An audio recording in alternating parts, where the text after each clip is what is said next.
Hello friends, செல்டன் நாட்டு நான் video எடுக்கும்போது உண்மைக்கும் அவர் ஒரு நல்ல ஒரு மனிதர் ஒன்று தெரியுமா உங்களுக்கு. சினக்காம மீன் எல்லாமே காட்டுவார். அதே நேரம் அவர்கிட்ட வீடியோக்கள் பார்க்குற எவ்வளோ பேர் நீங்கள் அவருக்கு ஆதரவு கொடுக்குறீங்க, எல்லாருக்குமே ரொம்ப நன்றி. எங்களுக்கு அது ரொம்ப சந்தோஷம் தான். ஆனால் சில பேர் பார்த்தீங்கன்னு சொன்னால், நீங்கள் பக்கத்தில் நாங்கள் வீடியோ எடுக்க போகும்போது உங்களுக்கு தெரியும் நான் வீடியோ எடுக்கிறேன், யூடியூப்பில் போடத்தான் எடுக்கிறேன்ட்டு தெரிஞ்சு நீங்கள் பக்கத்திலே நிற்பீங்க. சில வேளை நான் கூடிய அளவுக்கு நான் தெரியாத அளவு தான் ட்ரை பண்ணி எடுப்பேன். நான் யாரையுமே விருப்பம் இல்லாத ஆக்களும் நான் யூடியூப்பில் வீடியோ போடவே மாட்டேன். தச்சமன் தெரிய வந்துட்டேன்னா நீங்கள் போய் அவரை பேசுவீங்க, எங்களை தெரிய போட்டாங்க வீடியோ அழிக்க சொல்லுங்கள் அப்படி இப்படின்னு சொல்லி. உங்கள் யாரையுமே நான் வேணுமெண்டு வீடியோ எடுக்கிறதும் இல்லை, போடுறதும் இல்லை. நான் சொல்கிறேன், நான் மட்டும்தான் வீடியோ எடுக்க வாரினான்.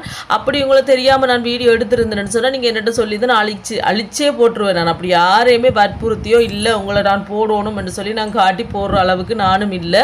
உங்களை போடணுமென்ற அவசியம் எனக்கு இல்லை. அப்படி ஏதாவது இருந்தால் நீங்கள் என்னென்ன சொல்லுங்கள். அதே நேரம் நீங்கள் அவரையும் பேசாதீங்க. ஓகே, வீடியோ பிடிச்சிருந்தா சப்ஸ்கிரைப் பண்ணுங்கள்.